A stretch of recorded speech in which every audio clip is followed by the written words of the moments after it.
I'm talking to you. I'm talking to you.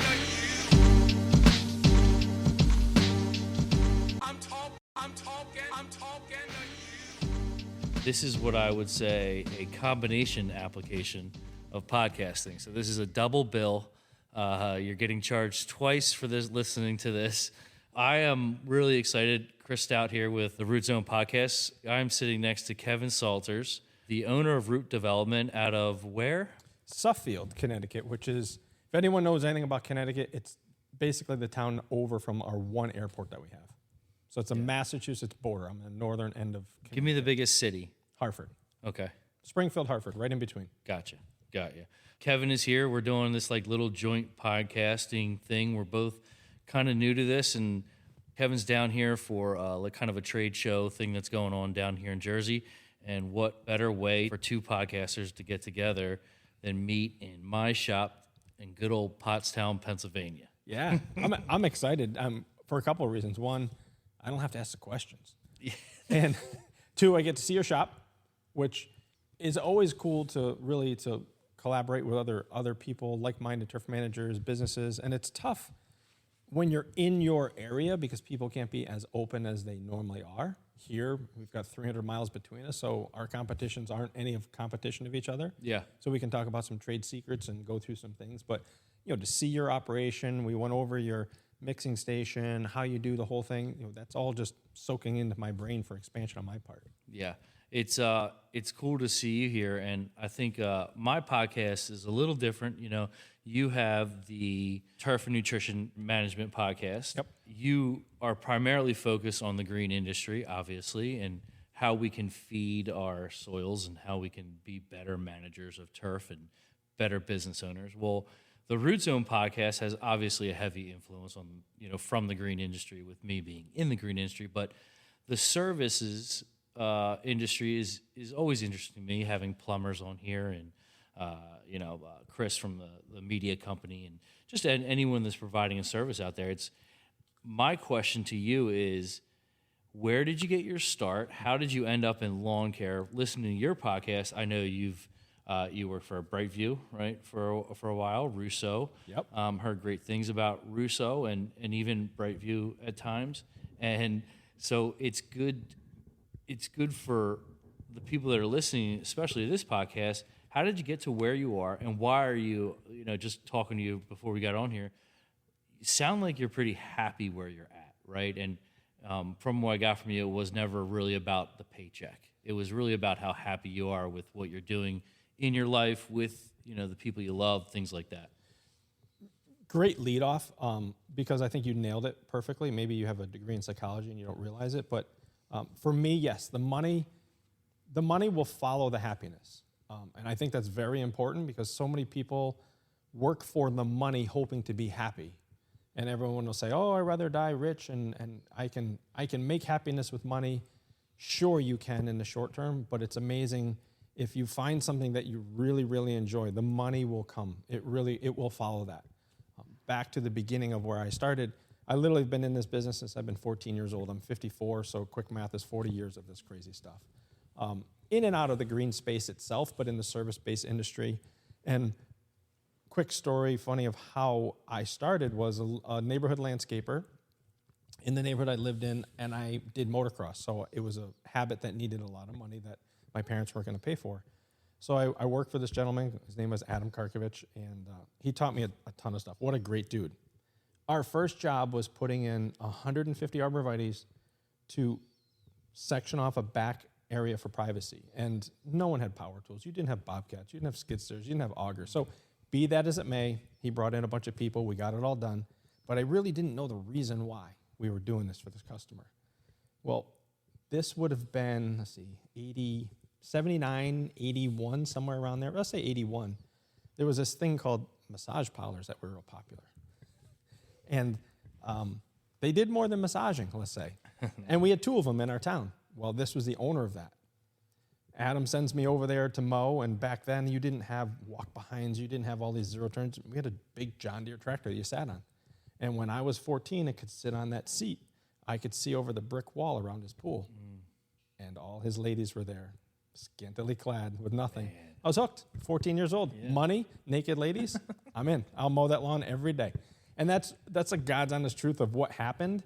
But it was more the money and the satisfaction of really completing a service and being rewarded not only by the money, but by the customer coming out and seeing real turn, real justification of what you did. Because there's not a lot of things in the corporate world, which I was involved with in the landscape part, and that was hard, of turning numbers, forecasting, doing all that stuff, and getting that gratification that you really need to drive. I mean, if you're an entrepreneur, you're really that seek, hunt, kill person, and you channel that inside to an office, and it gets hard. And some people can break it, and they can use it in a positive way, and I think I did that okay with Russo, and then when it moved into the corporate level, I was just done. It was too much.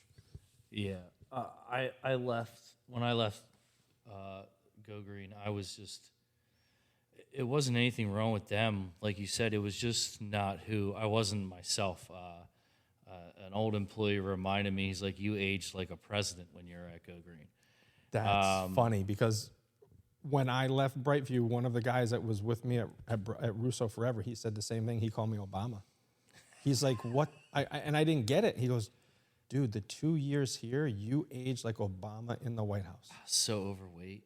It was unbelievable. Yeah, it was, and so when you look back on it, you're like, all right, you work for Russo. You talk about them a lot on your podcast, how you love working there. Yeah. And, Brightview, if you would have stayed with Brightview, who knows where they're number one. They're the top dogs, right, in the country for everything. Do you think that the benefits, you could have gotten a position there where you would have been happy in your life? Or do you think that what you're doing now with root development and, podcasting is, I think, kind of like it is for me. It's more of a passion project. It's fun. I love the networking aspect of it. But do you ever look back and say, oh, man, maybe if I was at Brightview, I would be, no. No, and I'm shaking my head and no one can see that. But I would work for their company again. I really would, in a different level. Being a branch manager was difficult. Coming from a company that was sold into that company and having our old habits, moving into their Brightview new habits was difficult to mesh that. Mm-hmm. And then I was the cheerleader, and then you throw on top of that, it was COVID. So, we got our ears wet in the Brightview formality, and then all of a sudden COVID rolls in, and then every day I'm out cheerleading. And remember, we all know that it wasn't a big deal now. But at the time, it was scary shit. It really was. And I'm trying to promote these guys to come to work every day. We had it where only one person was in a truck. We rented vehicles so people could drive to the jobs and not be in the same truck.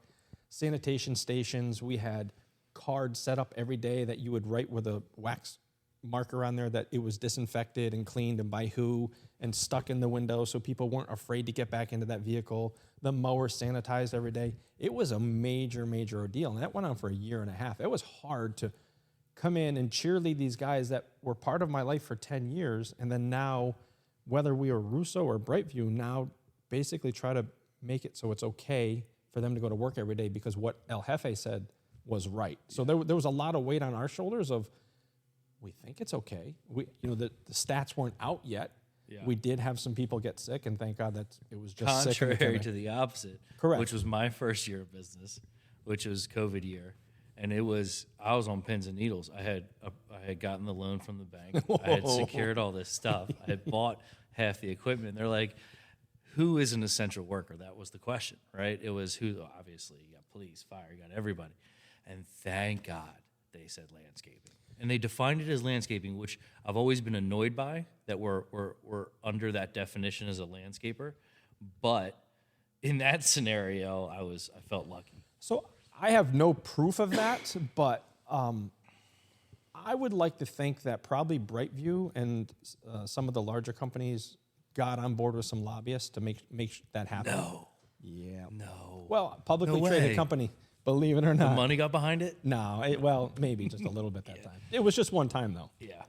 Just this once. Yeah. But it worked out, and I see it because snow removal, and it is what it is. But it was scary times. And you take the compounding stress of that, and then the corporate side of it. So now you're working for your clients as well, but then you're working for investors. Totally different when you have to roll up your budget and your earnings weekly on a national call to see how our unit is doing to roll up to wherever the stock guy was going to be pitching our stocks to be sold.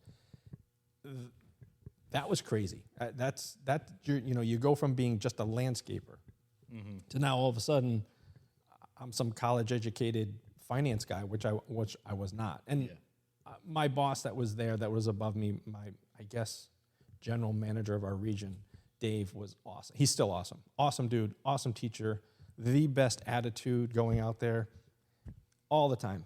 Hey, you screw something up, just let me know. We can fix it. We can just let me know. And really, I've seen him fix some things in people's lives and errors they made that were personal issues, but brought to work, and he corrected them, and they're still there as great people. So do I ever think to myself, oh, I wish I was still there, I would be in this position better than I am? But I think it comes to almost a simple point is that wasn't just how, I think I became an entrepreneur and did this just because I didn't want to be in that environment. And not because that environment's wrong, not because that environment doesn't pay well, not because I want to make sure that I'm clear that I'm not saying how you choose to live your life, I'm not saying is better or worse. But I'm saying certain people can deal with I'm not a big corporate guy. I'm not that educated. I don't write good emails. I don't want to sit in finance hearings and meetings and stuff like that. That's just not me, right? Or hearings, not the right word, but meetings, right? And I just like to be kind of in the grind of it and grow this little tiny small business. Was that? Well, so back when it was Russo, we all had a voice.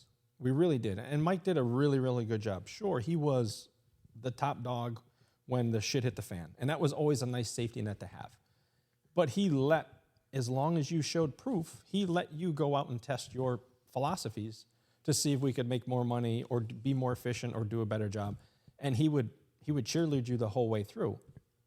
If for some reason something went sideways, he was always there. And he's not a hugger. He's not one of those guys. But to sit down in a business sense and say, all right, where do we screw up? And I remember he said it numerous times, but the first time he said it, we're all around a board meeting and we're trying to figure something out. I can't remember what. And he raised his hand. He goes, anyone ever run a $6 million business before in this room? And no, including him, was no. I mean, we grew to that number and none of us had experience doing it. Yeah. He slowly got there. So he had a great mindset for that, which is kind of hard to do, but that kind of, I think, gave me the spark to make management decisions almost as if it was my own company. Mm-hmm. And then I think once you start that fire, it builds. Yeah. And then you realize that when you go for and work in another organization where you can make certain decisions, but not really, and you kind of have some reins on you, you kind of like that open pasture feeling a little bit better and controlling your own destiny. Mm-hmm. And sure, you hear it all the time where I can go in, I can get my paycheck, I can get my benefits, I can get my retirement. That's great. There's plenty of people that can do that. But I firmly believe that there's people like you and me and the rest of the people in our trades that are what has built this country and what's going to turn this country back around. Yeah. But we really need that service-based industry, those people that can't sleep at night because they want to go to the next job or they want to keep things going. That's the mentality that isn't taught in our schools anymore. It's not brought into our children. And it can even be fault as parents because we want our kids to do better. I mean, when my family came over from Ireland, all they did was work so that the next generation was better and better and better. And you lose some of that along the way of what's better. Is better giving them more or is better making them work harder for what they get? It's an on-demand world. And it's so that's what's scary for me is that everything you want is at your fingertips, right? And one of my employees, Eric, he we talked about this. He ends up he used to own an eyeglass store, and really they started to lose some customers just because it was so easy to buy prescription eyeglasses online, and it was very quick. Well, just like if you're looking up a service, you're going to see the top dogs out there in your plumbing industry, in your construction industry, the people that are spending the big dollars on Google and Instagram ads and everything like that. There's a big push for DIY and stuff like that. I see what you're saying, but it's harder. Like, even for myself, like, I find myself even doing it. I'm on Amazon when I want to buy a gift or something like that. When I know I'm a small business owner, I could go there's 30 stores within the area that I should go buy a small gift from. But I love convenience. I think we're all becoming, unfortunately, numb to that and doing it automatically. It becomes a reflex now. And that's hard for a small business because we're not as accessible as the bigger businesses, right? So if you want to support us, you really have to dig for us. Not really dig for us, but we're not Walmart, we're not Amazon, we're not Home Depot, we're not Lowe's, where if you need, I don't know. Does that make sense? Am I making any sense here? It makes total sense. You're basically calling us hypocrites. And rightfully so, to some degree. Not that it matters. There's one big box store that's blue that I don't go and shop in for many different reasons. But I'm blessed in my town that we have a gem. We have our local hardware store, George. George is awesome. And he has everything that you almost need. Sometimes you don't, and I bust on him all the time. I'm like, George, you're going to send me across the bridge, so I have to cross the Connecticut River over to the next town and deal with all the traffic to go to the Home Depot or yada, yada, yada. And I'll support him all day long, and his prices are higher, and I'm okay with that. And I love that. And But let's say I need a new cable for the podcaster. What do? The app on the phone came in less than 24 hours. It was at the top of my door. It's a conundrum. It sucks. Because you want to teach your kids this. There's the big, kids on iPads and things like that. And I tell my wife and I tell my friends this. I'm like, I kind of want my kids to be on this stuff because they need to know how to use it. They need to know all this. They need to know how fast the world's going to move. And I can't keep up with it. I thought, you're in your 50s. I'm in my 40s. And I can't keep up with the social media trends and everything that comes along with it. So are we hypocrites? I mean, are we like, let's stay in our ways and do this, but is it a hybrid approach? I think it's got to be. I think it's a hybrid, and I think where, we go back to us and the newer generation may not have it, except for the breed that I'm meeting through the podcast and going around and visiting shops, is the service-based in the green industry and plumbers, electricians. What they have is they offer great services, and they offer it with being congeal about what they do. Yeah. So, that's where I think the convenience factor kind of goes by the wayside of hitting a button. And we all have that. We have websites. We have CRM systems. We have this, a perfect example, social media. I had no idea. That's why we hired Jessica, Creative Content by Jessica. She does an amazing job. I took a bunch of videos and pictures on the way down here. Tonight, I'll download them and send them to her, and she'll put a video together of my travel to Stout Lawn Care. It's going to be cool. And then tomorrow we'll be at Turf Trade at their event, and she'll do the same thing with that. I couldn't do that. I really couldn't. I don't have the patience for it. But, your kids are younger than mine. Them needing to have those skills are almost very important to succeed moving forward in business. They also should have classes on when to take out a credit card and what an interest rate is. That would be nice if they taught that at a young age too. So we had this class called Consumer Math when I was there, and it was mandatory, and it was a little bit about balancing a checkbook and this and that, but unfortunately was not a focal point of math. It was more of adding letters and all this crazy stuff, which it's funny because in the landscape world, algebra comes into it when you're doing hardscape compaction rates, you're doing finding areas of circle, all that stuff. I did find out afterwards, like, wow, that stuff in math was kind of important. But we've gone away from the whole basic home financing. No one knows how to budget their house. No different. We all have budgets. Whether we're running a business or running your house, you have a budget. And just think of how many people that are failing in their home budget would do at a work budget, or if they owned a business. It wouldn't work. So that's why. Well, it's funny you say that. I know my budget for work. I don't know my home budget. Stacy does that. Are you kidding me? And I think it's. I think it's because I don't want to do it. I would do it one time, but one of my pitches, and when I'm on a lawn, is like you got to let me know what your budget is for lawn care, right? That's part of their home budget, and I'm assuming they have a home budget. So if they asked you, you'd be like, I don't know. I don't know. I don't know. I don't pay for this stuff. Yeah, let me ask the wife. Yeah. You got to ask you for what our Yeah. home budget is for windows. I don't. Yeah. I don't have a home budget for lawn care. It's fair enough. I think there's a lot of things that I think we expect people to know, Yeah. and they don't. Yeah. And they're numb to it just because I think they're in that rut of that paycheck comes in, this goes to my car payment, this goes here, goes there, and we've got a little bit left over for Starbucks and a couple beers at the end of the week. Well, I'll tell you what. Like it's gotten a lot.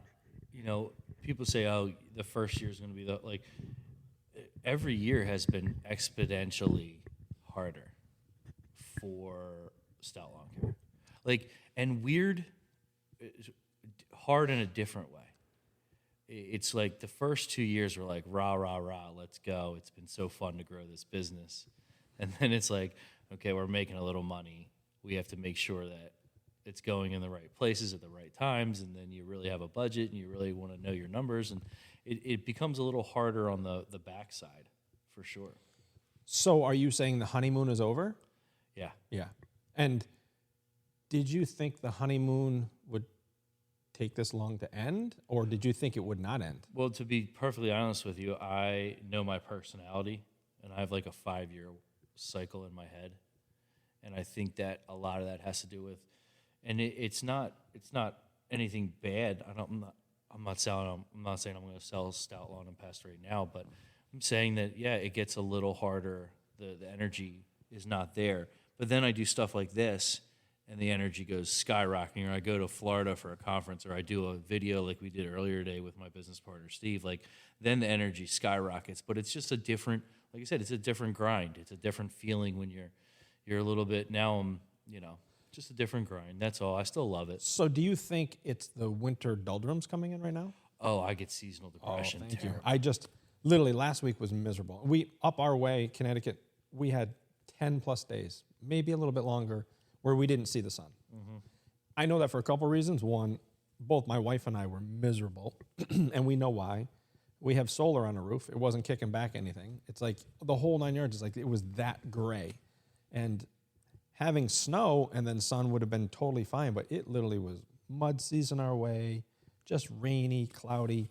And I get into that on top of, I think, having that entrepreneur mentality. Once you go into, and it happens later in the season, I'll explain that next, but once you get into this time where you're not needed, we feel that void very quickly. When we're out servicing lawns, we're needed, and I think we're felt as if we're somewhat important to our clients, which we are. That same thing happens once you get through that spring rush and the phone is shut down. You start double checking yourself, like, wait a minute, is the website up? Is my phone still on? I'm not getting calls anymore. And then you're like, man, maybe I'm not doing that good of a job. Are our services that good? Did I mess something up? Did something bad get said out on social media?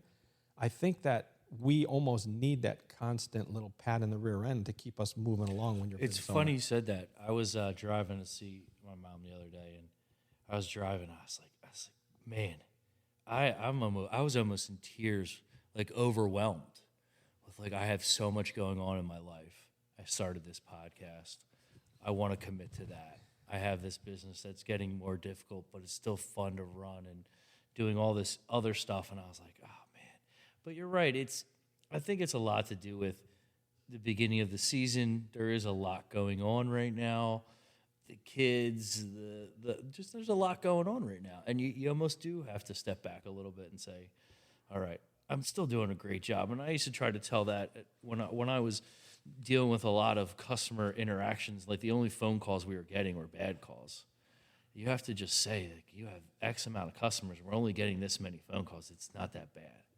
I think I did the math. We did over 7,000 applications last year, and we did like 61 service calls. Yeah, that's so insignificant. It's so insignificant, but we're obsessing over it over the winter. How can we make it better? But of those, let's call it easy math, 60 service calls, how many of them were justified too?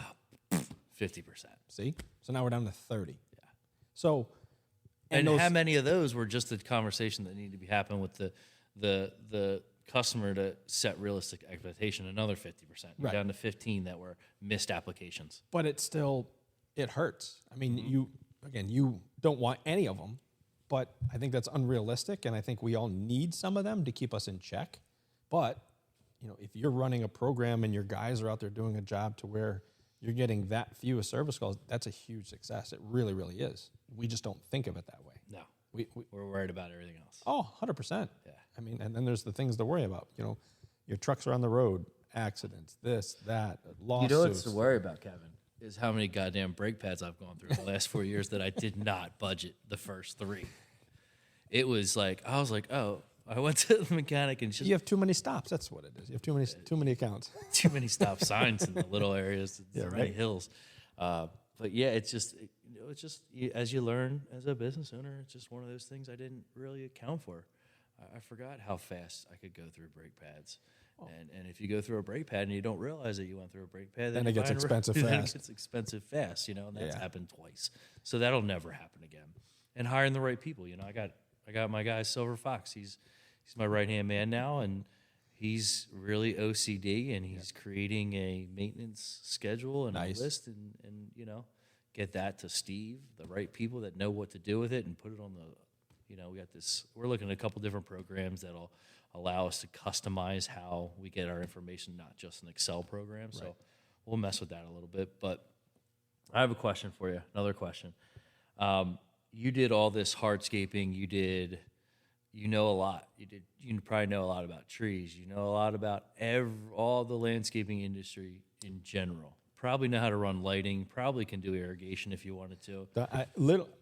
I'm not going to brag, but I have done them all. So All of it, right? I climbed trees for 18 years in conjunction with the landscaping, so always needed extra money.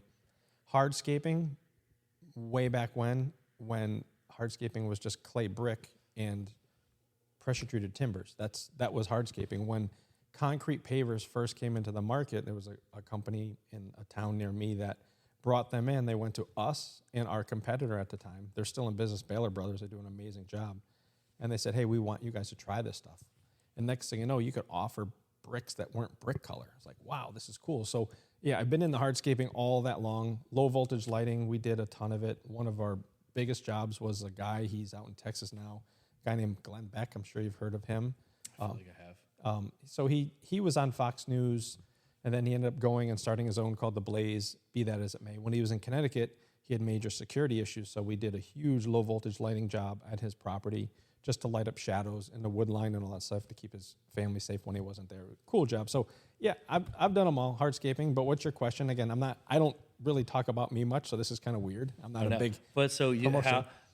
you've done it all. Yep. You know the profit margins and everything. You know how much work. Why did you fall on turf care? That's easy. It's the easiest on your body. Really? So when I worked with Grassman and Tick Be Gone, we were Landmark Landscaping prior to that, and that's where all the hardscape was, and major jobs. Very, very successful business. They moved down to the Charlotte area to take care of that boom that happened in that area, and it was just when my twins were born, so that would have been in 96. 97 they moved down, and they wanted us to move down, my wife and the kids, the babies, and I just couldn't take that risk, so that's when I stayed up here and got involved with Distinctive Tree and yada, yada, yada. But when Craig came back and started Grassman and Tick Be Gone, he made perfect sense because his body was hurting very much. He said, listen, Kevin, we can propose to these guys that are out digging trees, pounding pavers, stacking stone. We can get them to do turf applications, make probably more money than they are, and go home and be sane. They would definitely be feeling better, more energetic, and be able to spend the money that they just made. And the light bulb went off. I'm like, yeah, you know what? I go home. I'm not that tired. It's easy compared to the other ones. Also, as we move forward in the business world, which wasn't even available back then, it is the most desired company or services to buy of a private equity firm because of basically the loyalty of your customers. There's great profit margins in it, and systems can be put in place if you do sell your company from a private equity management company. So let's say a private equity firm that has $500 million, they're not going to be the ones that buy it, but there's going to be an intermediary guy that's going to, or company that's going to buy into and manage your business compared to 10 with 10 other ones to make sure they're all running on the same, and then move them up to the next roll up and sell them again. We're on the target for that. That's what they want, tree companies and us. So if you look at the broad spectrum of retirement and investment, because a business should be an investment. Everyone starts a business and they think, oh yeah, we're going to pass it on to our kids. And I've seen this happen so many times in 40 years that the kids don't want to take it. They don't. Yeah. And if you don't prepare your business to be sold, whether you just close it down or not, you're doing yourself a major disservice. Yeah. So having it ready to be sold at a targeted time, it doesn't mean it has to be ready at every time, but you should have stepping stones and increments of where you are, that, okay, I'm at this plateau to be sold, and then I'm at this plateau to be sold. I think that's very important, and it's very easy to do in our service-based industry, almost like HVAC can be done, plumbing, electrical. But when you go out in mowing, there's no loyalty to it. When you go out in hardscape and design build, once you sell Mrs. Smith that project, she's not going to see you again. You're done with her. So you have to constantly be rolling that stone looking for more work, where you're going to go see Mrs. Jones 6 times a year. And if you find something that she needs, not a disservice, you're going to see her 7 times. And Mrs. Jones is going to see you again next year because Chris did a great job. Yeah. That makes business a little bit easier. I did it long enough where selling for tomorrow was very, very difficult. You know, your renewals are gone out. You do yours early. Mine are out. You kind of know going into the following year after winter time that you're going to start up and you're going to go to work. Well, it's cool because I have data now. Mm-hmm. I think I said that on our last podcast. It's cool going into a year where I have data, so I know the cancel rate. I know how many prepays we should have gotten in, how many we've gotten in. I'm just laughing because I literally just went through that last night before I wrapped all this stuff to come down here. It's so nice. It's so nice, and it's funny. Don't get me wrong. Business is stressful. I'm not trying to make hell yes. When we're end of November, I think we sent ours out. When did we send ours out? We sent ours out in December, early December. So end of November, the bank accounts are getting lower than anyone likes them to be, right? And I'm taking this massive risk. I have all these monthly bills that are coming in. They're not going to stop. And if no one responds, like that's what I mean. Like I was sitting on the highway. What if no one responded to that? Like, and I know that's not how it's going to happen. But as a small business owner, those are the thoughts that go through my head. Like, what if only 1% prepay? I'll make it. I probably would make it. Don't get me wrong. I don't think I'm that tight. But it still would be stressful through January and February, right? But then I knew. Then I would rest assured. I look back. I was like, all right. Then we send another one out January 15th. Then another one out February 15th. And then another one out March 15th. Like and then we will have 30-40% of our customers prepay. So now, and I don't want the number because we don't want to talk about that on air, but do you keep your prepaid discount the same for each mailing that goes out? I know companies, I've worked with them where, let's say their first one's 10%, and then it goes to 7%, and then it goes to 5%, and then it goes to 3%. I'll be honest with you, I don't have a lot of customers that listen to this, so it really doesn't matter if they did. Hello, welcome to the podcast. But we really just offer it until we do your first application. But your percentage rate doesn't change? No, 6%. Got it. All year, all time. That's what I do. So if someone calls me in July and wants to sign up for our last 4 bug applications and goes online and prepays, they get 6% off because I don't have to touch it. I don't have to worry about it. And I know people say, what about credit card fees? They're already built in my price. So thank you. Yeah. That's a great answer. I mean, I think they need to be. Everyone is going to that electronic way. And, perfect example is in Connecticut, if you go and pay anything, even on like your state funds or whatever it is, Secretary of State, yada, yada, credit card fee. It's crazy. They're there. So if it's baked into the price, as it's cost of business, it has to be. And everyone says, oh, it's a write-off. Well, I tell you what, a write-off is not 100% direct write-off. It's a percentage of a write-off. Yeah. I'd rather take that money in my pocket and pay the capital gains or whatever persuasion of tax law we can use to reduce that and walk away with that money than have a write-off. That's exactly to my point. Business gets harder. I have to talk about all this stuff now. Like, we made a profit this year. What do we do with it? First of all, where'd it all go? Because it's not in my bank account. Most of it. I thought I made. They said X amount of dollars. That's not what it's in the bank account, sir. See, tax guy. I have my closing on Monday, and we talked before on air. There's a discrepancy with what our bookkeeper has, which is Megan and Joey Coberly. the landscaping bookkeeper, and their numbers are dead on. I know there are. Yeah. Compared to what my CRM system is doing. And it's most likely operator error on my part of Absolutely. input. And I'll go through this weekend. What are you going to do this weekend? Well, I'm going to comb through my books. Isn't that exciting? I'm a business owner. Woo! Yeah. Why don't you go here? Why don't you go there? Because those things are going to be in the back of my head, because if they don't equal and balance, why they call it a balance sheet, there's a problem somewhere. And you just brought that up as saying, oh, there's not as much as I thought. And Well, it's that's what happened to me. I'm like, wait a minute. I thought I was going to hit this monumental number and I would be just shy of it. And then I see what Megan has reported through QuickBooks. I'm like, ooh. Then you talk to your tax people and they say, buy a Stinger aerator. So that's So that's what we did. Yep. You know, and you depreciate it and that's like, so that's what I'm learning, you know, as much as Andrew taught me at Go Green, which immensely about business, I'm learning all the things that you need to do as you grow. Where can we put our money in, and just be prepared for if you do an owner distribution, because I have a partner, Steve, that this, you're paying this much, but they're going to pull that money out too. So the government's going to get their money.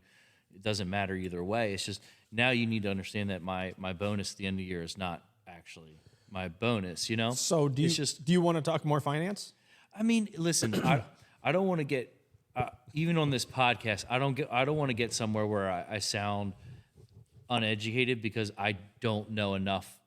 This would be a question for Steve and like Steve knows this stuff, and our accountants. Like, I kind of, that's where I draw a line, but that's where I don't want to take it, because I don't know enough about it. And right? Like, so you have partners for that, and I do as well. So that, I think, is where we're getting to, whether you're in business for yourself, is you need to know your limits and you need to ask for help. And having, like I said, I have the landscaping bookkeeper, and then I also, who they pair with is Sheila, Reliable Tax Solutions.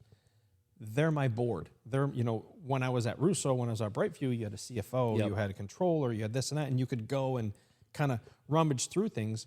Well, speaking with both of the landscaper, bookkeeper, and Sheila, I had a plan this year of that truck that I drove in here. I needed to replace a truck, so we had the plan laid out of how I was going to get to that. I needed to replace one of my steel greens, so that plan was in place. But if it's just you or your people within this brick building doing the applications, talking about it, you don't have a solid plan, because what you're thinking and saying, you just think is right. Yeah, this is what I'm doing. Yep, this is the right way to do it. But then you use a sounding board of other people, like your business partner and your accountant, and they look at, wait a minute, hang on. Maybe if we do it this way, and legally we should do it this way for this benefit. You're like, oh, because I don't know 300 new tax codes that come in every year. And you can't stay on top of it. That's why it was hard when I first started to take on the payment of having a bookkeeper monthly and having Sheila quarterly and all that stuff.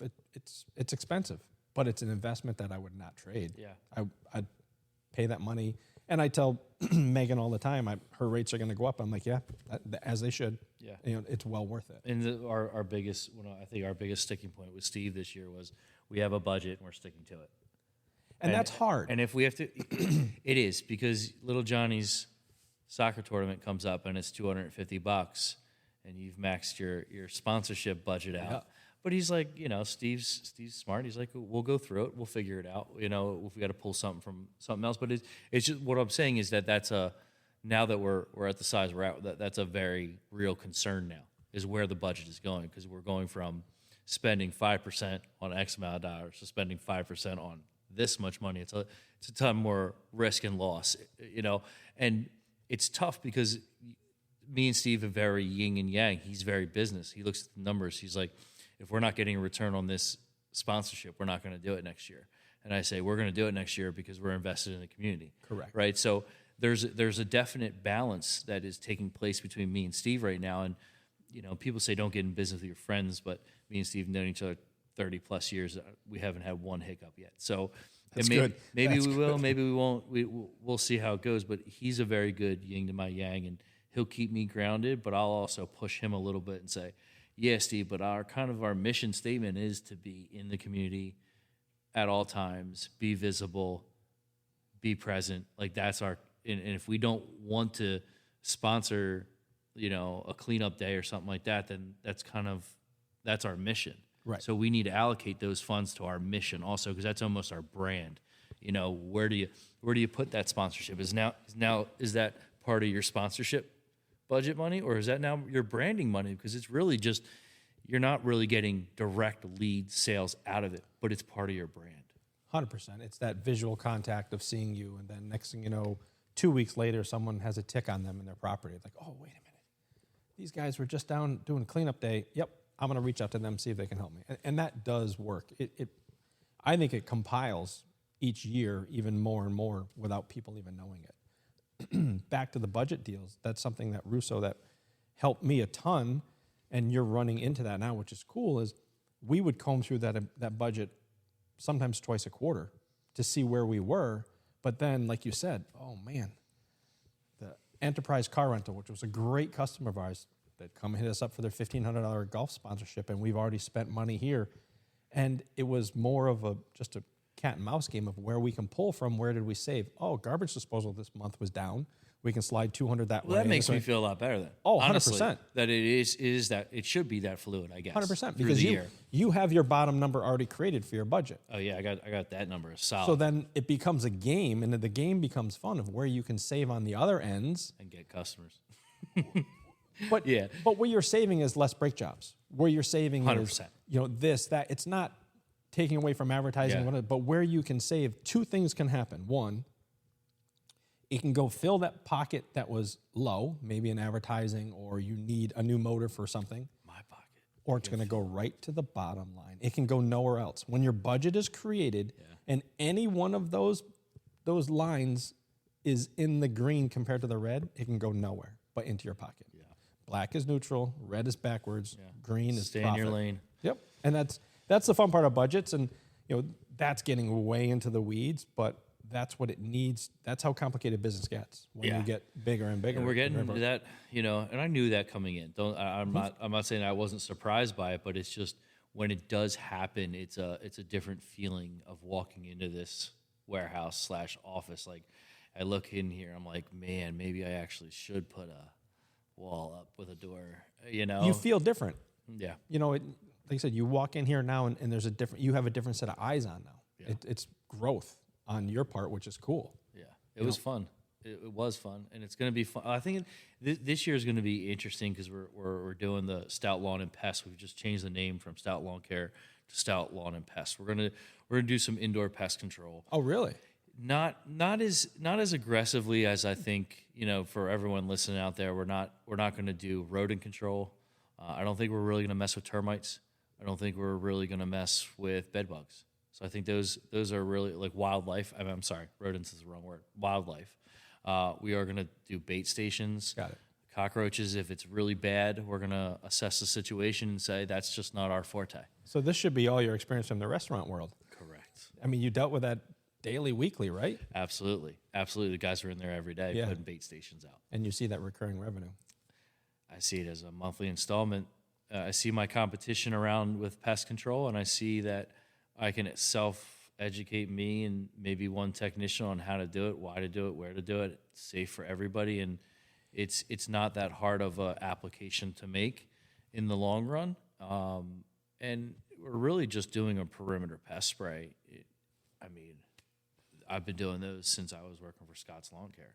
Right. So We used to call them PPCs. I think it's really about educating the customer and say, listen, we don't really need to be a baseboard jockey and come in your house and spray your baseboards down. It's just not necessary. How bad is your insect problem? Let's keep them from coming in. Let's just keep them from coming in. Yeah. And that's your insect or rodent problem. That's all we're going to do. And I don't think we're going to overextend ourselves. There's better people out there that are locally owned that we will recommend for all those services. Yep. But if you want to stick with Stout Lawn Care, have the same bill as you do for your national chain pest control company, then we can do the same service for you. Yep. I think it's great. I think that's another reason just why this type of landscaping services is so feasible to grow for many different people, because the constant add-ons that you can do with education. You can get into mosquito, in Connecticut, you need a different license for mosquito. You can't do any arboriculture above 3 feet, yada, yada, yada. Another license there. Your 3A is your turf and ornamental. Right of way is along highways and all that stuff. Yep. As you get, let's say, I hate to use the word bored or the honeymoon's over, that carrot allows you to move back into that motivation that you, You know have to what's move the funny next thing. is that I didn't change my program really at all from last year to this year because I don't think there's a need to. And maybe me and Steve were sitting around like, hey, let's just do pests because Chris needs to learn take another PA category test that I always fail the first time. No matter how hard I'll be honest as all. I hate tests. I stink at taking I always them. fail them the first time. I always do. I have to like read the questions first and see where the test is going Right. and then study again. And usually second, maybe third time I get it. Is yours online? No, you got to go to like a 4-H center, they call them. So Connecticut, I guess, and thank God I got to find some wood to knock on here other than my head, but they've changed from the paper to the online, and I was at one of the seminars, and a couple guys had to renew their license because they let it lapse or whatever, and they're like, we can't pass that test. It's crazy, because it's from a college now. It's not a Connecticut-based one. It's a uniform one, whatever, and they say it's very, very difficult for your main 3A body. And then, you have your add-ons from there, and I don't do mosquito. I don't have the time. I really don't. Yeah. I recommend them to a customer or to a couple companies in our area. They do a great job. It takes tick away from me because if they're getting mosquito, they really don't need me for tick control. They're doing a great job with it. I see that.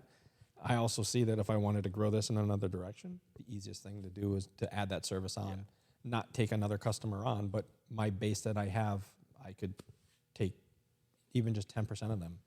It's great. PA Ag has the same concept, different categories, and Got it. it'll have different for everything. And it's funny because even when I took it, for Scott's, I can't remember the dates, but it was long, 16 years ago, 15 years ago.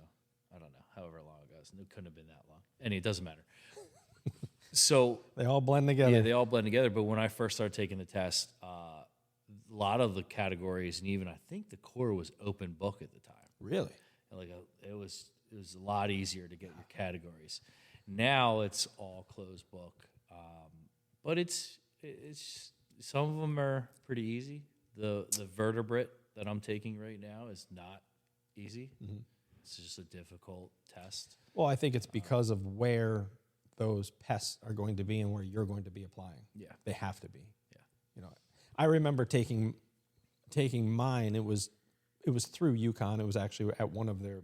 It was always at one of their branches. And the UConn students that were in the Hort and getting their license, whatever, they would come in to take the test at the same time. It was a 3-hour written test. You had 3 hours. It's that long.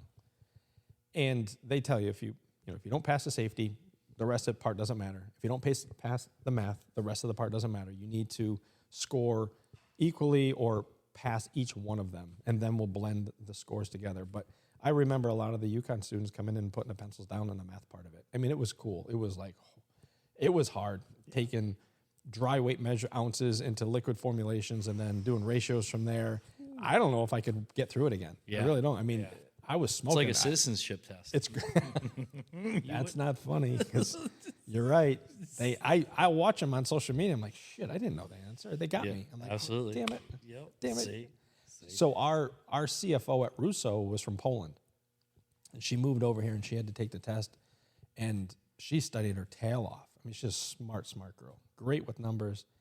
And the test was not a joke. And she not happy with what's Well, back going in on. the restaurant days, we had Don. His name was Don Ho, and he used to bring in all his friends to help us dishwash and prep. And I knew him for maybe 4 years, 5 years, and the last couple of years he took that test and he would bring it in and be studying while he was making salsa or doing dishes or whatever he was doing. And I'll tell you what, none of us in that restaurant could have passed the test. And the crazy thing about it is the people that take that test, they're so friggin' proud of what they've accomplished. And we've made it nothing now. Nothing. It hurts me because I worked with the same type of people in Russo. They were amazing people. Mike helped guys that got their citizenship, get their driver's license, Yeah.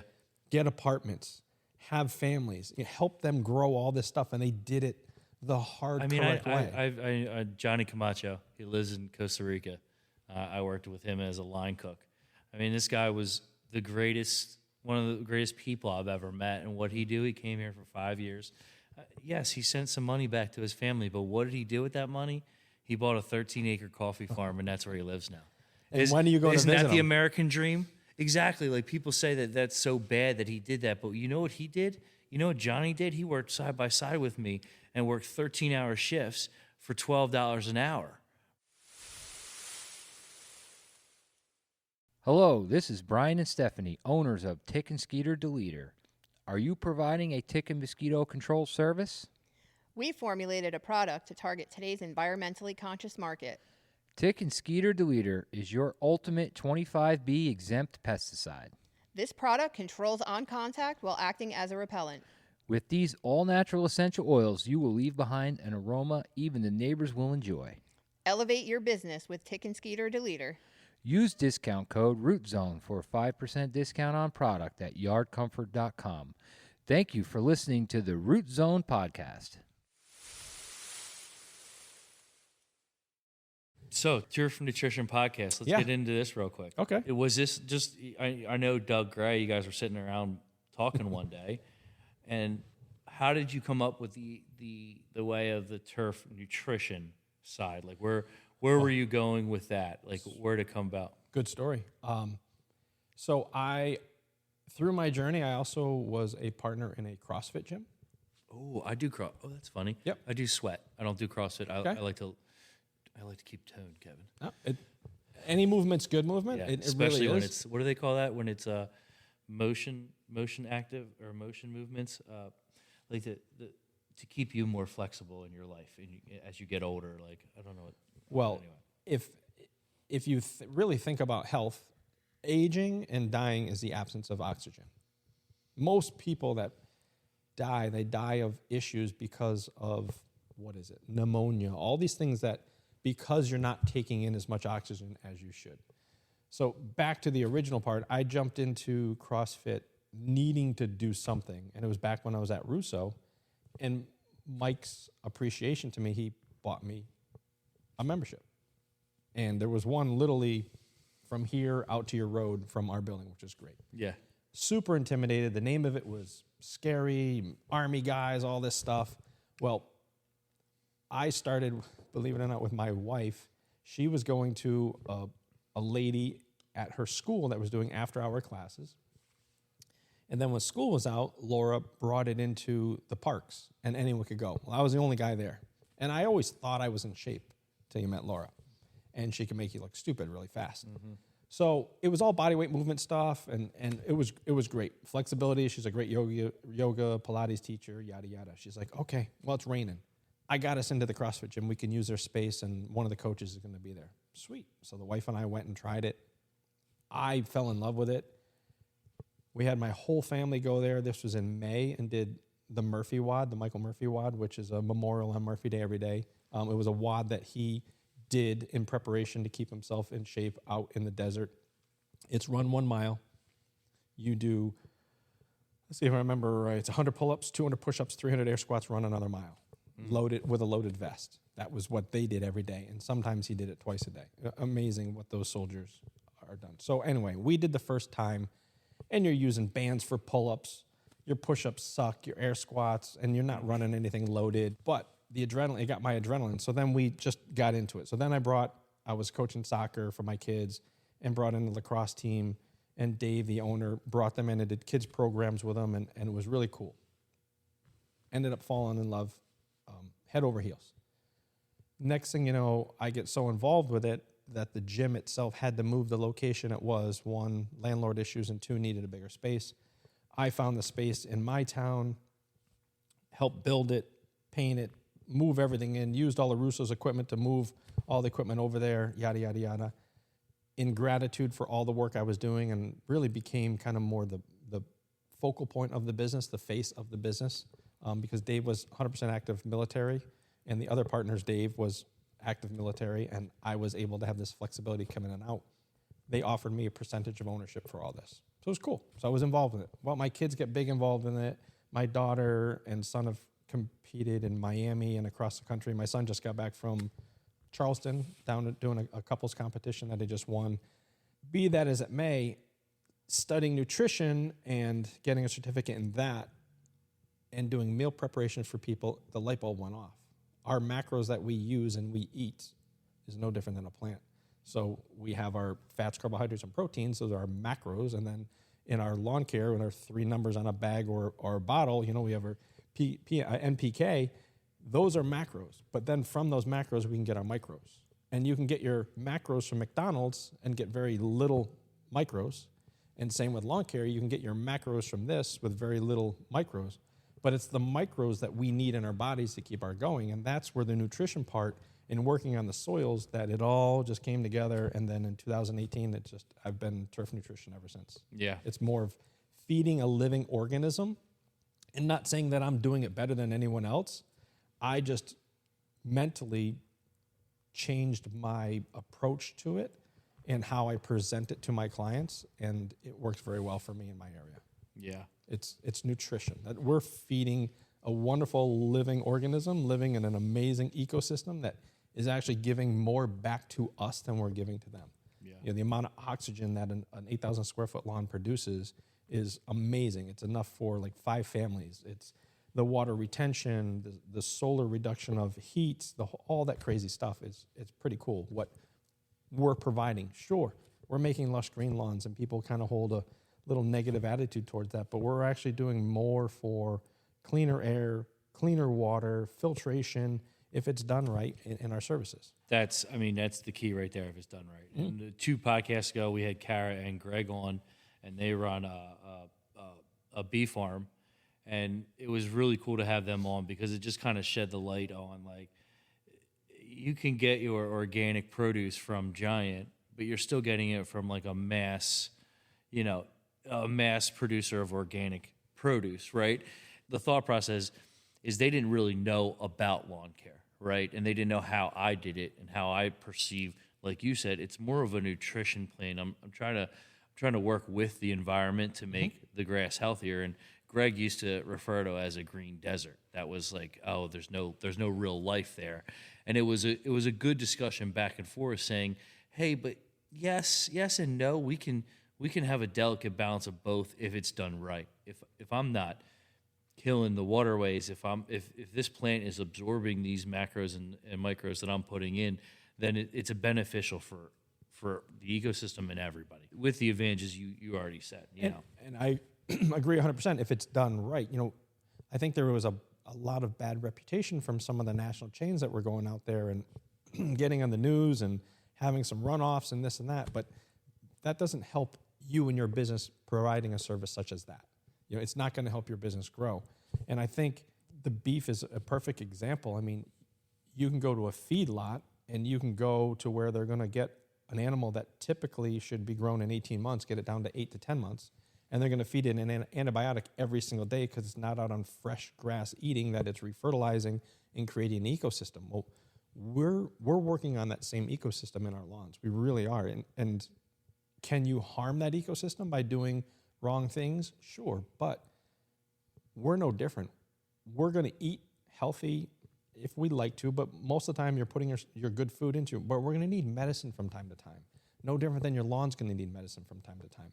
So we're that management company that keeps it as healthy as possible, tries to give it exercise, drink 80 ounces a day, do this and that, like we are for a human body. But then, when something goes awry, maybe you do need to go see a doctor. Maybe you need to go see this guy or whatever. And we're the person that can just see it and take care of it at the time instead of going out and just treating to treat because. Yeah, maybe we do need a rehab your lawn. Yeah. I think it's, I don't like the word organic because anything organic is just tied to money. To be licensed and certified organic, the amount of money you need to pay in the government, let's say as an organic farm, and it's crazy. But my big word is sustainable. It really, to be as healthy as we can in the environment with our lawns. Am I a tree hugger? No. Do I understand that we need certain products out there that do kill things? We do need to do that. We have to do that in any of our environments. I think there was just saw a thing on a country where they ban all glyphosate. I think it's England, and they just came back crawling on their hands and knees to put it back on because the invasion of all these species that are coming in from birds, from stuff being brought over from other countries and all stuff that are growing through their roadways and all this that they cannot control. They can't. The do-gooders think they can, but they finally proved to science that if it's used properly, it doesn't harm anything. The science is there. But when you have a gigantic company, Monsanto, that makes a product with tons and tons of money, there's these guys that have billboards and they chase ambulances and they find out that, man, if we get our claws into one or two of them, we can make this really cool and very financial stable on the lawsuit part of it. The science is proven that glyphosate is not nearly as dangerous as people make it out to be. It doesn't transfer, and a perfect example is take a pump sprayer, go out in your yard, write your name on glyphosate. The next day, water it. Water the piss out of it. 2 weeks, I guarantee your name didn't run. Your name, Chris, is going to be in that lawn, and it's not going to be smudged anywhere. Yeah. Once it's in the plant, it doesn't go anywhere. It doesn't transpire anywhere else. So we have more negative news out there in anything we do, not just our business, but negativity sells. So once it gets into lawn care, once it gets into tree, once it gets into beef, whatever, it's easy to sell. It's funny. You said that. It just made me think of something. Our best video on TikTok is us spraying our mosquito control out of a mist blower. And you know why? Because we got 150 negative comments. Really? That stuff doesn't work. Where's your mask? You're going to die soon anyway. You are an idiot. Like all this stuff. All things could be true. I am an idiot. I'm going to die soon. Who knows? Yeah, but I know what I'm doing, so it didn't bother me. But Right. It's funny that was by far our biggest Interesting. comments or stuff like that. Do you do a lot on TikTok? Yeah, we do a lot of our videos on TikTok because their platform is easy to make videos and they kind of auto edit. I guess, I say that, but we're 3 months behind. We slow down on making reels during our off season. So in about 2 weeks, It's hard when you're in a, whoever's listening to this, if you're in a seasonal business as we are, you could be down south where you're booming and that's easy. It's hard to come up with content that is going to be relevant, that someone's going to want to look at. You can throw shit out there to throw it out there. Yeah, but we did. There's no need for that. There's no need, and we rest during these 3 months, so I don't need the pressure on him to come up with content every day. He's going to have enough content in 2 weeks. We did the filming today, so we got a lot of content today. We're going to do training week in a week and a half from now. We got a lot of content, and then once training week hits, It's go time. We can get all the visuals and videos. It's funny you say that, like you take the time right now to rest. And we're a service-based industry, and we in this space work hard from middle of March until Christmas. We do. We bust our stones. But you think about an HVAC guy or a plumber, they kind of have that all the time. They don't get that little time of reprieve. You either go from my AC's not working, we got to go, or to my heat's not working. They go from one extreme to the other, and they just don't get that time to decompress like we do. No, we're fortunate. We are. I think that it is a good thing. Not half the reason. It's one of the reasons why I chose this profession also is because I enjoyed this downtime. First of all, seasonal depression. It's cold, it's dark. I don't like waking up real early in the morning when it's like that. It's hard. This time of year, it's nice. I get to sleep in. I get to see my kids off to school. I get them on the bus. I can help this is a really busy time for my wife. These last 2 months are busy in sales for health insurance. So she's super busy, and I can pick up the kids. I can be very flexible. That's, choosing Stout Lawn and Pest was the flexibility of my schedule and just being able to not miss my son's games, my daughter's recitals, That growing up single parent, single mother. the most important thing ever. Proud to say I've never missed one thing that my kids have done. And it's so important. And you talk about what's important in money, that right there, not missing my son's games or my daughter's recitals is more important than any paycheck anyone can ever get. 100%. And it goes so fast. How old are your kids? 4 and 6. Oh shit! It'll be a blink of an eye. I mean, my twin boys are 26 and my daughter's 22. All of them heavily active in sports. All of them, actually, The first thing that we've ever missed sports-wise was a couple weeks ago when my son went down to Charleston to do the CrossFit competition. We went the year before. I couldn't go because of my hip surgery. I wasn't cleared to fly yet, or we would have gone to see that. I mean, what else is there to do in life? I mean, Absolutely. That's the part of it was awesome. Yeah. And And it sucked that we missed that one. it's what I most look forward to, and that's why I'm here. That's why I'm doing what I'm doing. And it's nice because I think I was on the Green Grind podcast with Corey Ballard, and they're on the grind. The mowing doesn't stop during the season. Rain doesn't stop. But you know what? Fertilizer stops. I can stop it for a day and a half and catch back up the next week, and it's a beautiful thing. And I value that's going to be as we grow, giving up scheduling is going to be really hard for me because I schedule in favor of the employee or me 90% of the time. Yep.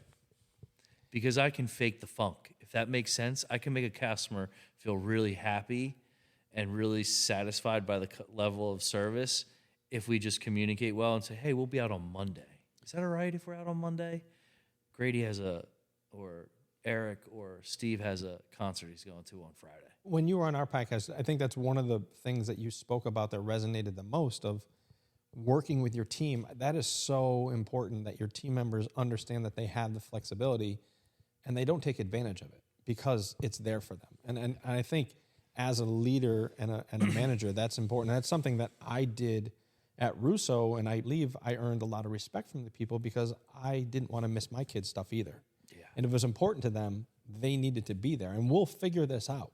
We'll figure it out. You need to go do this. We'll figure it out. And when you let them, it's not let, I even hate that. Yeah. When you give them the option to go to their son's baseball game or recital or parent-teacher conference, they come back with a whole new attitude. Yeah. They're like, dude, this guy's got my back. Yeah. This is cool. And it's probably the businessman in me is going to regret saying this 5 years from now, but even like vacation time, we talk about unlimited vacation. And I was just talking to Steve about it. I was like, 14 days for X employee, right? They have 14 days, 2 weeks paid vacation, or 10 days, we'll call it, whatever. Yep. 2 weeks paid vacation, great. Take them anytime during the year. Doesn't matter. Take it. I highly recommend that you don't take it in September, October, or March and April, but we'll work around it if you do. Yep. If you have a football game and the Steelers play, Steelers played somebody and it was the middle of October, and he's like, I really want to go out Friday and come back Monday. Can I do it? I'm like, of course you can. Right. We'll bust our make humps. It work. Yep. We'll bust our humps Wednesday and Thursday. You'll stick around till 5:30, 6 o'clock, and we'll get a bunch more done. And you can have a whole Friday and Monday, no big deal. And when there's that buy-in, they have the same buy-in to produce as well. But I don't want to take that Friday or that Monday off for his vacation time, right? I look at vacation time as I need to take a Monday through Friday off because I'm recharging. I'm going to North Carolina to golf, or I'm going with my family to the beach. Cool. But if Eric comes up to me and says, hey, I want to take off Friday, he's a salaried employee. Hey, I want to take off Friday. Can I take a day? Yes, you can take a day. And I'm not taking that off of your vacation time. Like I'm not saying you have to come back one day early from your family vacation and be here on a Friday. I'm just going to give you that day. Just give me the hour somewhere the week before or the week after, and that's fine with me. Which, again, even my hourly guys in this business can be done very easily. Yeah. If you're doing hardscaping, no. If you're doing mowing, that's sometimes hard to do just because maybe the lawn isn't needed to be mowed, and you're going to try to do it ahead of time, and then Mrs. Jones is like, man, you were just here 3 days ago. What's going on with that? Another great thing about this, sometimes it's good, sometimes it's bad, that you have that flexible window of returning in 5 weeks roughly, so you can kind of fudge it one way or the other. 35, 45 days, that's what we say. And this year, with all the rain we kind of had to use sometimes the 45s.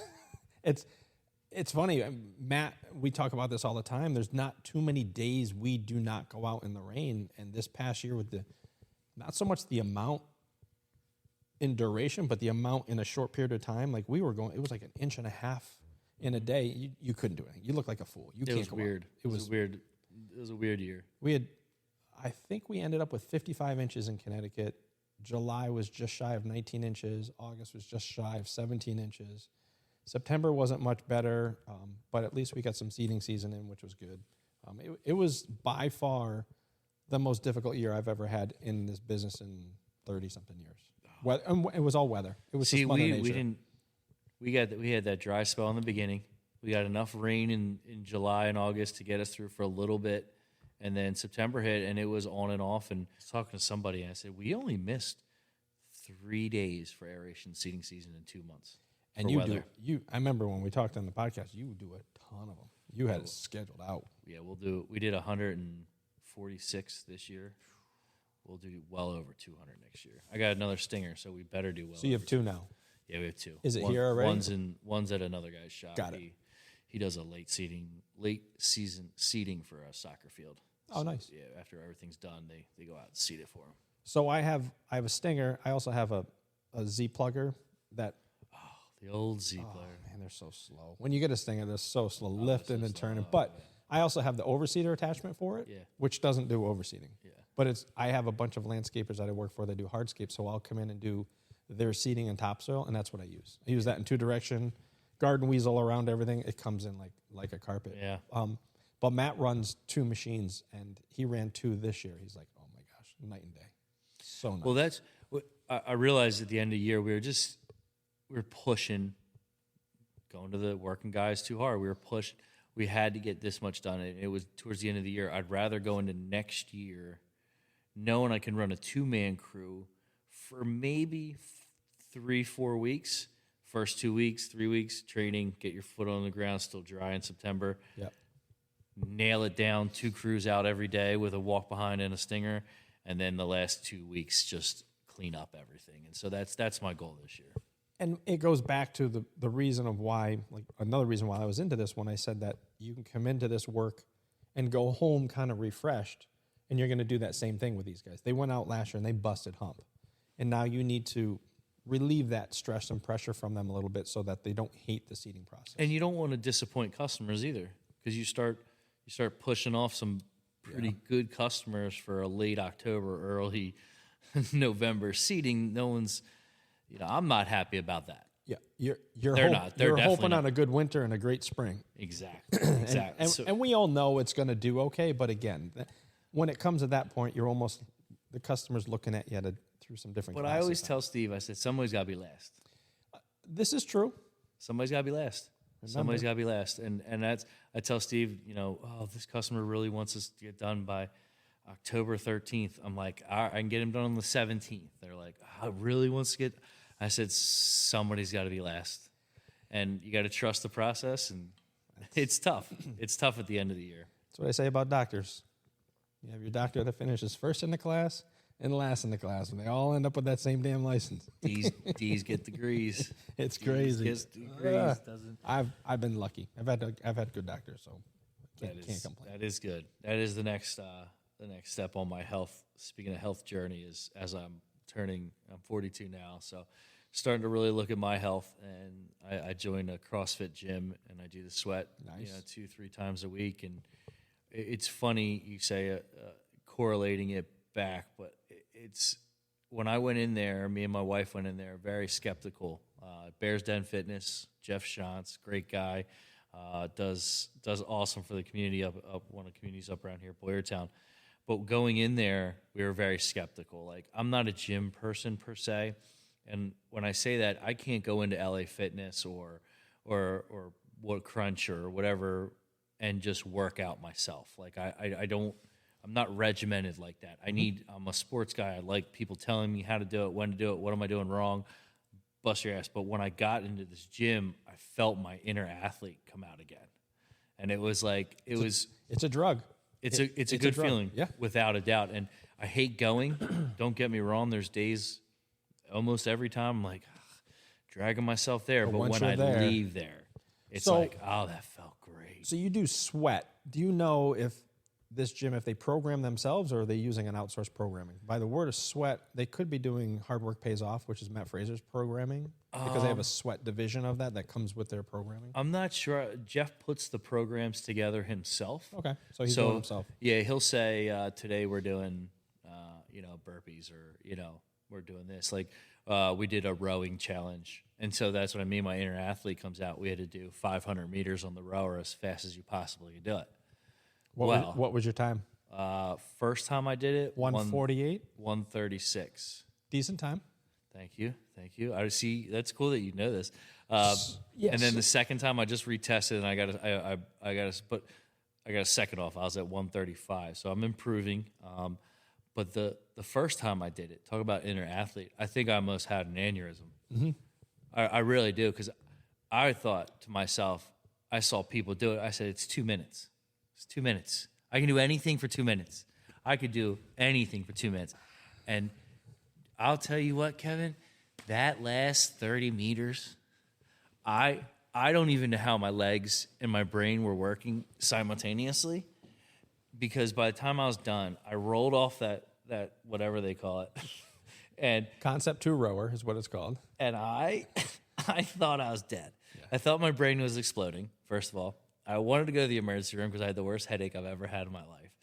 And since then, I've had a mild headache, and I've come to realize I think it's just I have a little pulled neck, a little pulled muscle in like the top of my neck, and I think that's all it is. But leading to the health question, my wife goes, "Yeah, you're 42 now. You need to go get all this checked." It's crazy. It compiles, but yeah. But it was funny. It was a good feeling, and then I did it, and I improved a little bit, and I love it. I'm going to continue to do it. It's going to be weird because this is the first season I'm going into trying to balance work and doing sweat at the same time. Because off season, it's nice. I just go there for the midday class during lunch and go do my hour and come back to work. Well, I'm not going to have that luxury in about 3 weeks from now. It's so addictive, and you know, the coaching back to the rower, which I loved. It's a sneaky device. It's wicked sneaky. People don't realize it. Like you said, they look at it like, oh shit, I can Do this for hours. negatory. But when I was coaching and training athletes, our athletes were people like you and me, but there was also the competitive athletes that were there, and it was more. What is more important as you get into this rowing is knowing your pace and where you can hold yourself so that you don't have what you just had. Those last 200 meters were killing me, or whatever it was, 30 seconds. It's no different than in life when you train that stuff and you know where you can hold yourself sustainably and produce very, very well, or basically bring yourself up to the higher level. And then next thing you know, the stress comes in and you're getting sick and all that stuff. It all goes back to the same. It really, really does. I like grass. If you put it all into perspective, it's a gigantic circle. It's wild. It's really all the healthy things in life that you do all kind of are based off of the same foundations. And this industry has made me a lot more conscious about the environment too, which is cool. And I think about a lot more things when I'm driving around. I see trash, or I see waterways, or I see farms, or I'm just noticing because documentaries we talked about it. True stewards. I mean, It's really, we become stewards of it, which is cool. It's The wild. corny commercial in Pennsylvania is, or maybe it's nationwide, is one little thing every day can, if everyone, I don't know, maybe it's Pennsylvania. It's like, I forget how it goes. Something like, I'll paraphrase, but if you do one little thing every day for the environment, it adds up. Because if everybody does one little thing, it adds up. And it's like so corny. It's like such a commercial. But it's at the same time, I do like find myself going through a day like, how can I be less impactful on the environment, if that makes sense. And I think When I go to a Wawa or a local convenience store and they say, "Do you want a plastic bag?" I say, "Nah, I don't need a plastic bag for the two things that I bought. I can carry them out." it's funny. I stopped. I don't even know where I stopped. I stopped on the other side of that renewable energy source you have right out here. There's a gas station over there, and it's just weird. The coffee cups are styrofoam, and I just don't like that. And yeah, it doesn't break down. I'm not earthy crunchy, but I'm like, there's no need for styrofoam, is there really? So I'm like, shoot, damn styrofoam cup. But yeah, as you get more and more into it, I think I agree with that. I think you look to try to just improve yourself and the people and the land around you just a little bit more. And your kids. 100%. You know, it's funny. My kids, my daughter is I'm not going to say off the deep end, but she got us into naturopath medicines and the doctors. She's amazing. And then you get into like, what's in your laundry detergent? What's in here? And you really dig into it. I mean, there's a major brand of laundry detergent in this country that's in an orange jug that I'm not going to say the name, that's outlawed every other country but America. It's not allowed to be used because of what's in there, and it's crazy. We're poisoning ourselves. We really, really are. And we don't think about those things as much as we should, and even it's tough though. I'm not gonna say it's easy. My kids still like Doritos, and it has red whatever. you got to have them. Like gotta everybody's have gotta have a Dorito. It's every once in a while. it's all in. So it's all balanced. And it's hard to teach our kids that stuff too. And I'm young parent here. I'm finding it very hard. Social pressures they're under. Well, one of my best friends has been in the culinary industry a long time. He's a chef. He's opened up a new restaurant. Shout out Steve Newman and Jerk Squad Restaurant down in Philly. It's going to be awesome. Can't wait to get to it. But he's been very adamant about that, raising his kids with a very healthy diet, very, very, very healthy diet. And he wants to write a book called Kids Chicken Finger Kids. That's just based on how we have been raised. Steve's same age as me, 40. That this like chicken finger French fry kids meal pizza thing has been around for a while, and it's just scary. So do you know what those meals are missing? And this goes back to a guy, Jamie Oliver. Do you know that chef? He was on TV. I've heard the name. Came from England. Oh yeah. Like cooking in his apartment, heavy English accent. Well, he came over to a small town in America to prove to them that he could cook good food for their kitchen in the high school. And what it all boiled down to was everything that was being produced in the schools did not need utensils. So when you eat food that doesn't need utensils, chicken fingers, pizza, hot dogs, all that stuff, there's no more utensils. And that's where our nutrition has gone away. There's no utensils. You can't have a nutritional meal that kids are going to eat if you don't have utensils. Yeah. I'm old enough where we would have to go through and actually had silver utensils, not plastic, where you had a knife, fork, get it from there. Drop it, and then you had to drop it in the specific bucket when you... And we were eating shit on the shingle still, but we had silverware to do it. Texas Tommies with bacon and cheese on them. Oh, my God.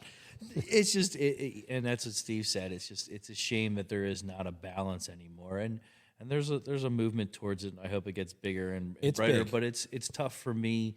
Even my daughter, my son, he's 6 now. He's grown out of it. Like, he'll almost try everything.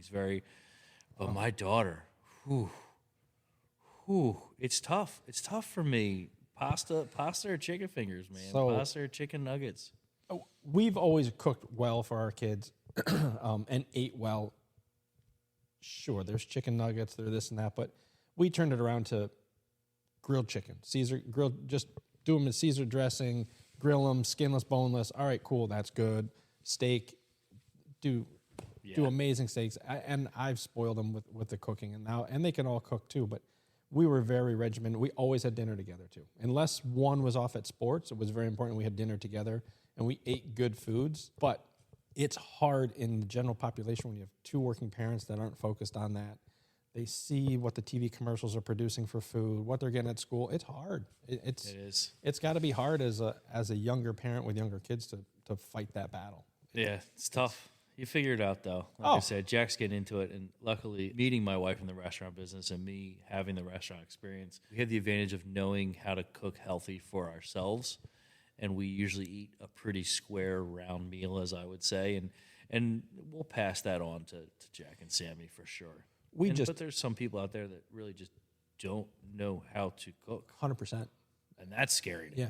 It is. And we just did it the other way. We just went and cooked them really good food that tastes good, and they get hooked on that. They're like, I'm not eating that. They're like, and they'll go out to a restaurant. They're like, nah, I'm okay. I'll have this instead, which is good. And kind of proud of that because they eat very good.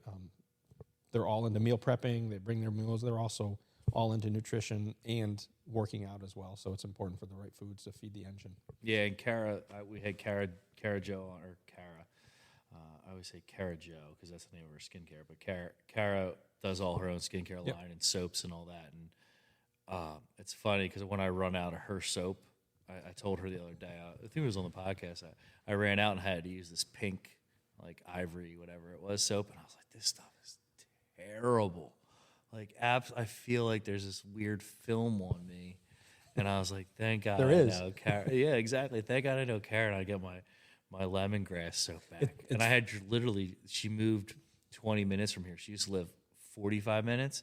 And I don't get anything shipped. I'll just drive down there and pick it up. And that 20-minute ride. It was so much easier to get my soap the other day. I was so excited. So from what I'm hearing is you are changing subliminally to the more environmentally conscious Products mindset. without at home. Yeah, which is cool. We haven't used a surface cleaner in 5 years My now. wife's white vinegar and something that she We washes use, all of our floors friends with do and- this.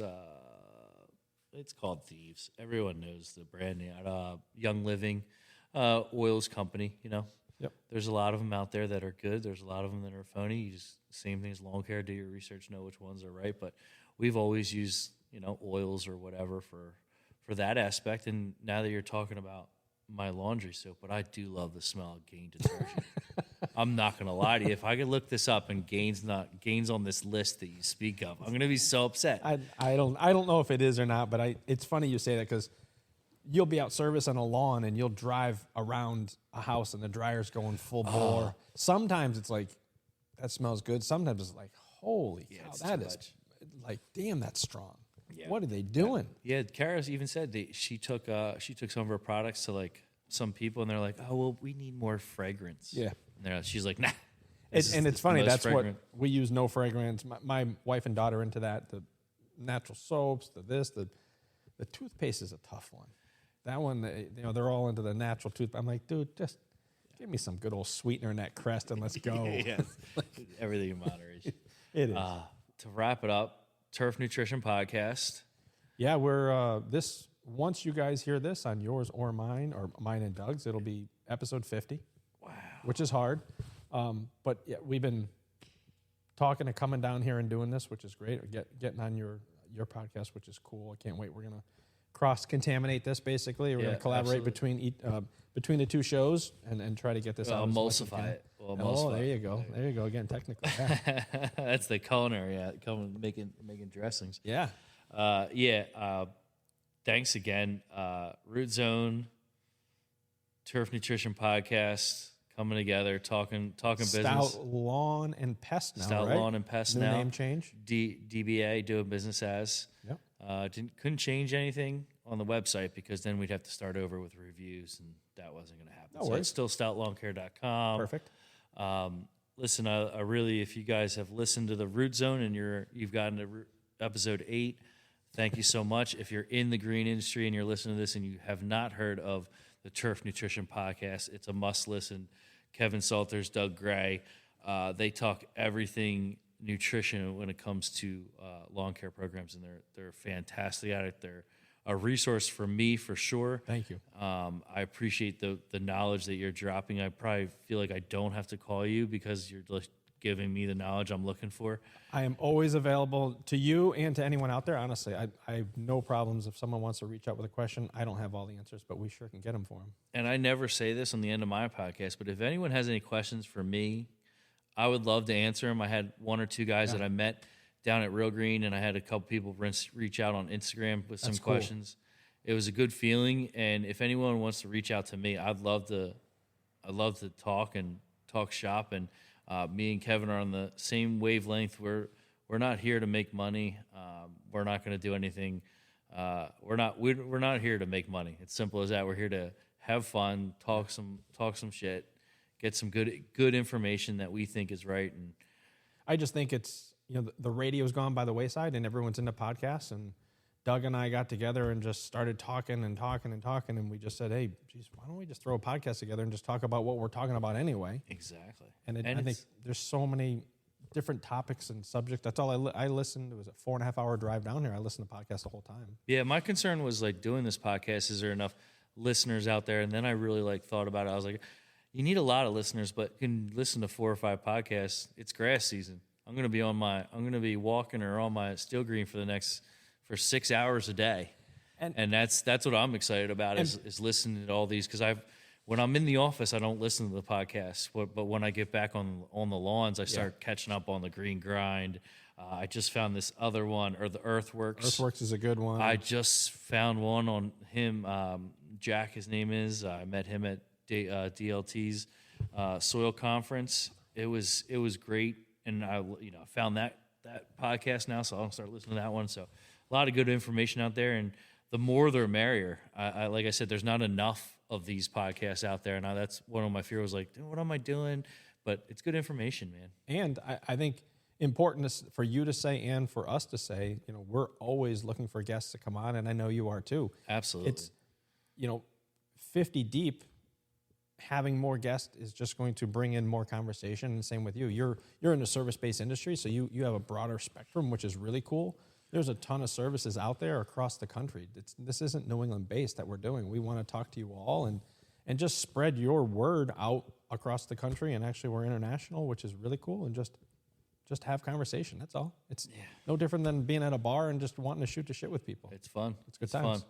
Well, listen, we got an event tomorrow. I will see you tomorrow. Oh, you going down? I'm going down. Oh, cool. Me and my main guy, Eric. Oh, that's the awesome. Silver Fox will be there. I got to get him. Can't wait to meet him. I got to get exposed to as much lingo as I possibly can, and these are perfect events to mingle with and to learn. And well, thanks so much, Kevin. I appreciate you stopping in the shop and checking out the place. And My pleasure. I'm glad I came down. awesome. I'm talking to you.